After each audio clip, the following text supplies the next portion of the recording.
오늘은 조금 불편하지만 꼭 알아야 하는 이야기부터 시작하겠습니다. 혹시 이런 생각 해보신 적 있으신가요? 나는 계란도 먹고 두부도 먹고 단백질은 나름 잘 챙겨 먹고 있는데 왜 점점 힘이 빠질까 하고요. 병뚜껑이 예전처럼 잘 안 열리고 계단 몇 층만 올라가도 숨이 차고 장바구니를 들면 팔에 힘이 없고 손주를 안아주고 싶은데 괜히 망설이게 되는 순간들 말입니다. 그런데 더 답답한 건 이겁니다. 나는 분명히 나름대로 잘 챙겨 먹고 있다는 사실이에요. 그래서 오늘 영상에서는 단백질을 더 먹으세요 같은 뻔한 이야기를 하지 않겠습니다. 왜 단백질을 먹어도 근육이 잘 늘지 않는지, 그리고 실제로 근육이 좋아졌던 어르신들은 무엇이 달랐는지 그 핵심을 아주 차분하게 하나씩 풀어드리겠습니다. 오늘 영상 끝까지 보시면 아, 내가 잘못 알고 있던 게 이거구나 하고 분명히 느끼실 겁니다. 먼저 가장 기본적인 이야기부터 해볼게요.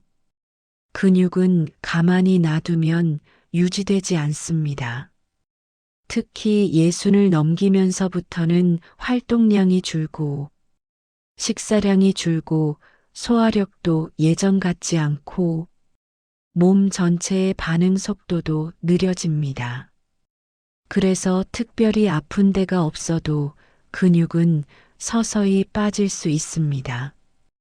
이때 많은 분들이 이렇게 생각하세요. 아, 단백질이 부족해서 그렇겠구나. 그래서 계란을 더 먹고 두부를 더 먹고 고기도 억지로라도 챙겨 드십니다. 그런데 결과는 어떻습니까? 생각보다 변화가 없습니다. 오히려 속이 더부룩하고 체중은 늘었는데 힘은 그대로인 경우도 많습니다. 왜 그럴까요? 이유는 단순합니다. 노년의 몸은 먹은 대로 쓰지 않기 때문입니다. 근육이 만들어지려면 세 단계가 필요합니다. 첫째, 단백질이 몸 안으로 들어와야 하고, 둘째, 위와 장에서 잘게 분해되고 흡수가 되어야 하고, 셋째, 흡수된 성분이 근육세포 안으로 들어가야 합니다.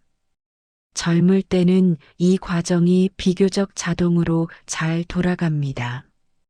그래서 먹기만 해도 근육이 유지되는 경우가 많죠. 하지만 나이가 들면 이 세 단계 중 어디선가 막히기 시작합니다.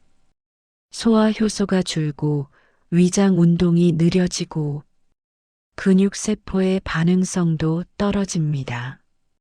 그래서 같은 음식을 먹어도 몸에서 실제로 근육에 쓰이는 양은 줄어들 수 있습니다. 이걸 아주 쉽게 비유하면 이렇습니다. 재료는 창고에 들어왔는데 공사 현장은 멈춰 있고 운반 트럭도 부족한 상태입니다. 이런 상황에서 재료만 더 쌓아두면 근육이 늘어날까요? 아닙니다. 다른 곳으로 가거나 그냥 버려질 가능성이 커집니다. 여기서 첫 번째 중요한 포인트가 나옵니다. 노년 근육에서는 단백질의 종류보다 형태가 더 중요할 수 있다는 점입니다. 많은 분들이 이게 몸에 좋다더라, 단백질이 많다더라, 이런 기준으로 음식을 고르십니다. 하지만 노년기에는 그 기준만으로는 부족합니다. 왜냐하면 많이 먹기 어렵고 오래 씹기 힘들고 덩어리 음식이 부담될 수 있기 때문입니다. 그래서 같은 단백질이라도 물기가 많아 농도가 낮은 음식, 덩어리가 커서 소화에 시간이 오래 걸리는 음식은 실제로 몸에서 쓰이는 비율이 낮아질 수 있습니다. 반대로 수분이 줄어들어 단백질 밀도가 높은 형태, 부드럽게 익혀 소화 부담이 낮은 형태 씹고 삼키기 쉬운 상태는 노년기 몸에 상대적으로 유리합니다. 이건 좋고 나쁘고의 문제가 아니라 지금 내 몸 상태에 맞느냐의 문제입니다. 여기서 중요한 현실적인 이야기를 하나 더 해야 합니다. 어르신들께 단백질 더 드세요. 이 말은 쉽습니다. 하지만 실제로는 더 먹는 것 자체가 굉장히 어렵습니다. 입맛이 없고 속이 더부룩하고 양을 늘리면 생활이 더 힘들어질 수 있습니다. 그래서 노년기에는 전략이 필요합니다. 많이 먹는 전략이 아니라 조금 먹어도 몸이 반응하는 전략입니다.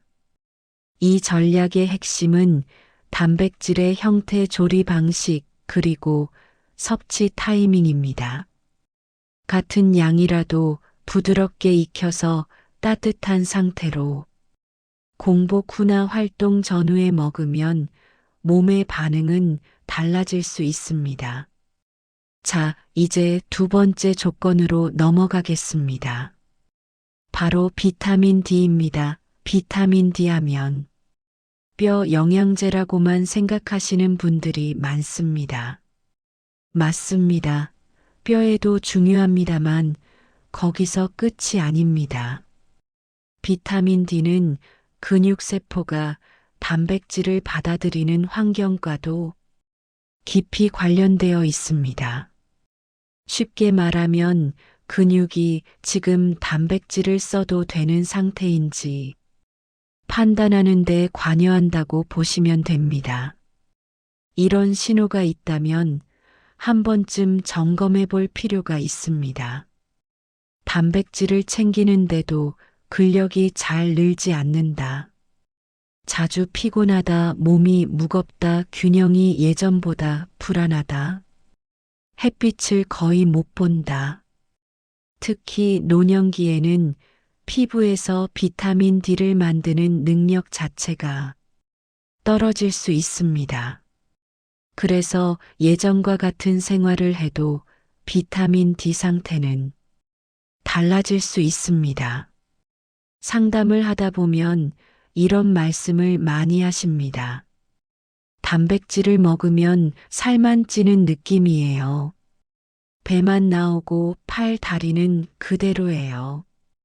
이런 경우 단백질 자체가 문제라기보다 근육으로 가는 환경이 충분하지 않은 경우가 많습니다. 다시 비유해 볼게요. 재료는 충분한데 작업자가 부족하고 공사 계획이 없는 현장입니다.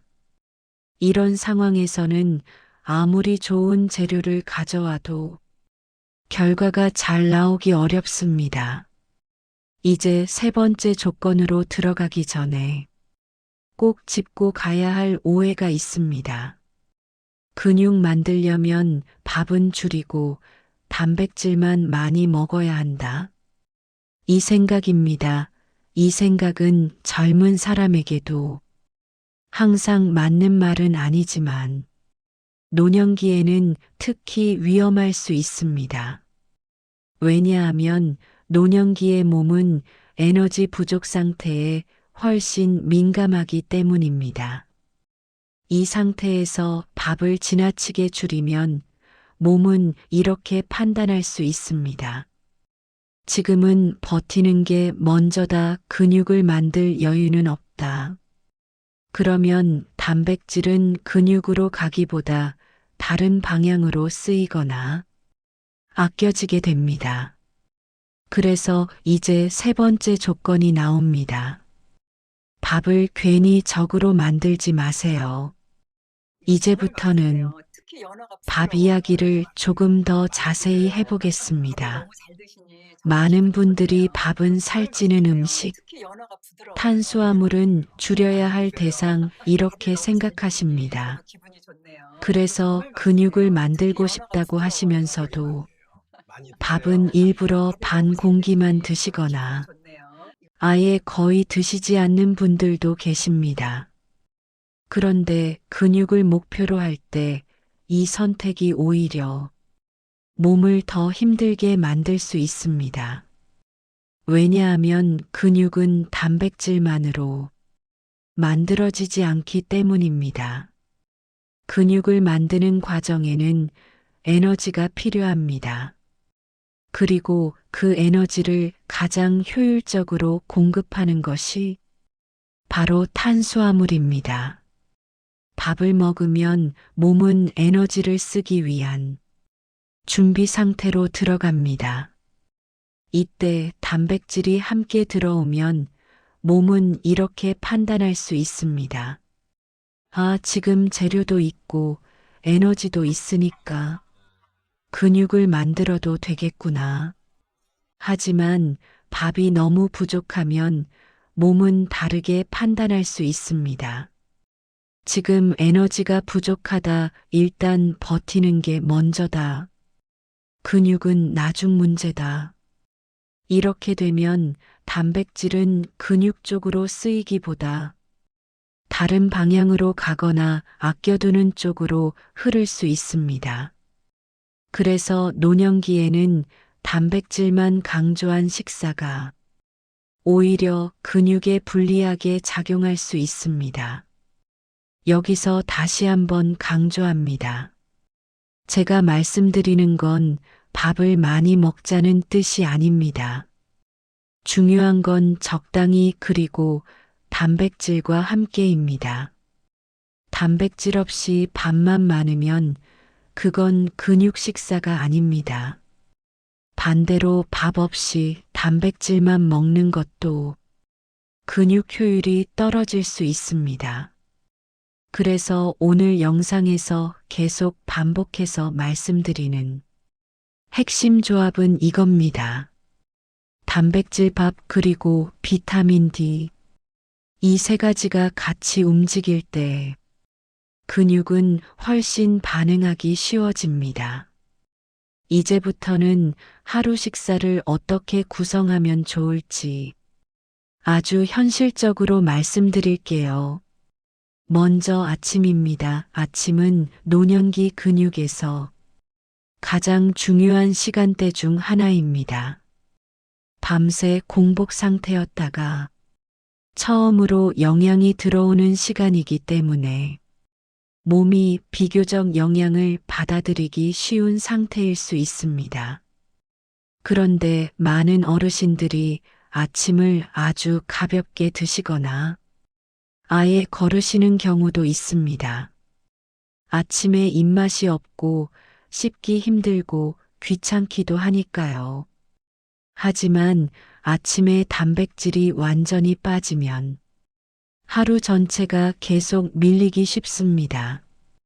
그래서 아침 식사의 목표는 완벽한 식사가 아니라 단백질을 제로로 만들지 않는 것입니다. 아침에는 씹기 쉬운 형태, 부드러운 형태, 따뜻한 형태가 좋습니다. 예를 들면 따뜻한 국이나 찜 형태의 음식입니다. 여기에 밥을 너무 두려워하지 말고 적당히 같이 드셔보세요. 아침에 밥을 조금 드신다고 해서 살이 갑자기 찌지 않습니다. 오히려 하루 활동을 시작할 힘을 주고 단백질이 근육 쪽으로 쓰일 수 있는 조건을 만들어 줄 수 있습니다. 다음은 점심입니다. 점심은 단백질과 활동을 연결하기 좋은 시간입니다. 점심 식사에서는 가능하면 단백질을 반찬으로 챙기시고 밥도 적당히 드시고 식사 후에 가볍게라도 몸을 움직여 보세요. 여기서 말하는 움직임은 운동복을 입고 헬스장에 가는 게 아닙니다. 집 앞을 10분 정도 걷거나 계단을 한 층만 더 오르거나 장 보러 다녀오는 정도면 충분합니다. 이 움직임은 근육에게 이런 신호를 줍니다. 오늘 나 근육 쓸 거야.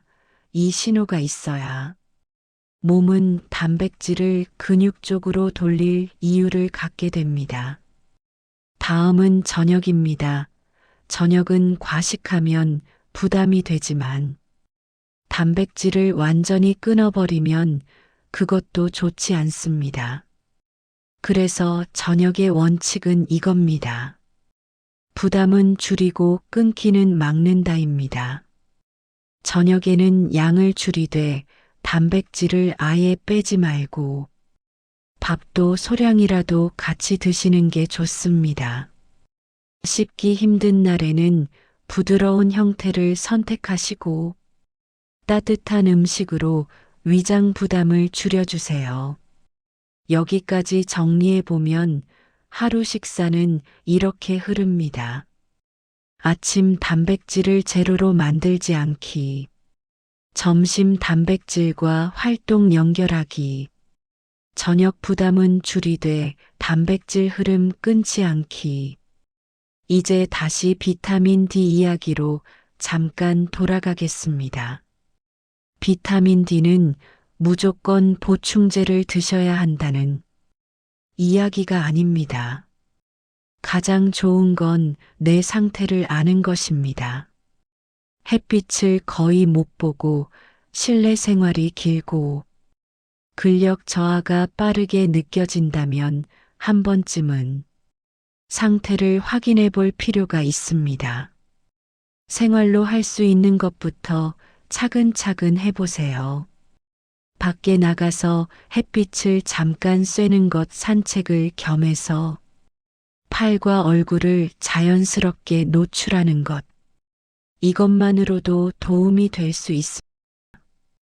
보충제는 내 몸 상태 그리고 복용 중인 약을 함께 고려해야 합니다.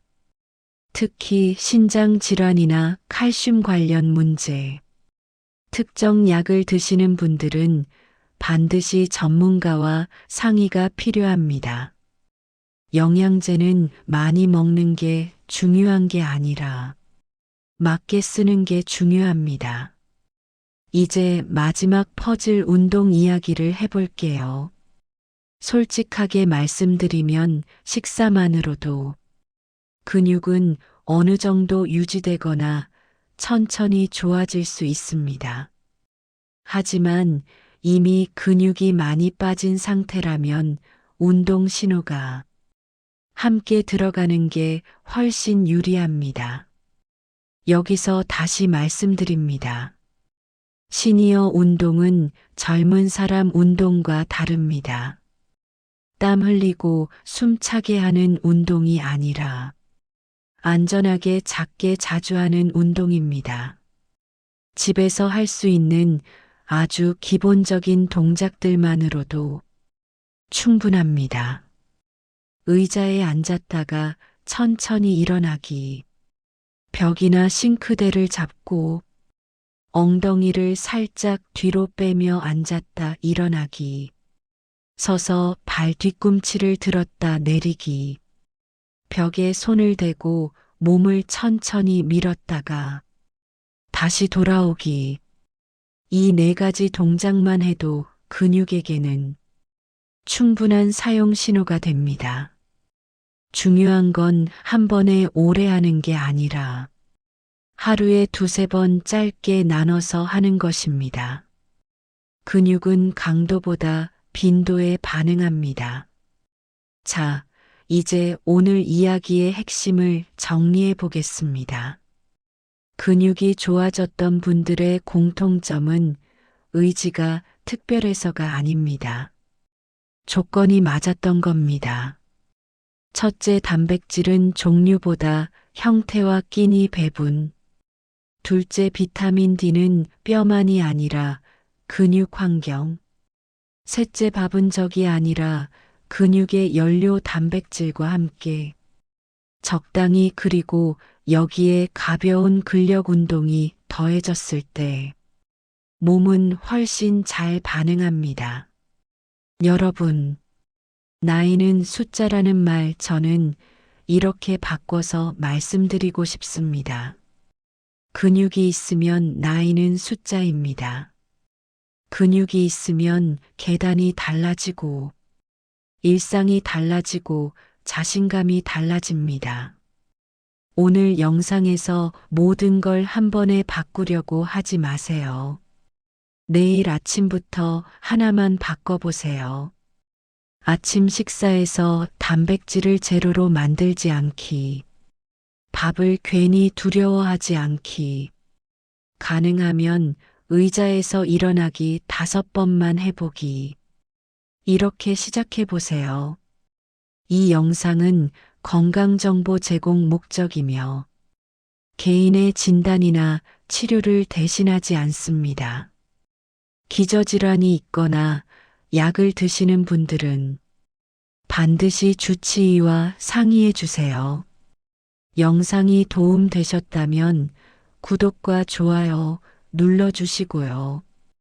댓글로 실천합니다. 남겨주시면 제가 다음 영상도 더 힘내서 만들어 오겠습니다. 시니어 파트너는 앞으로도 어려운 말 없이 실생활에서 바로 쓸 수 있는 건강 정보만 계속 전해드리겠습니다. 여러분의 건강한 노후를 진심으로 응원합니다.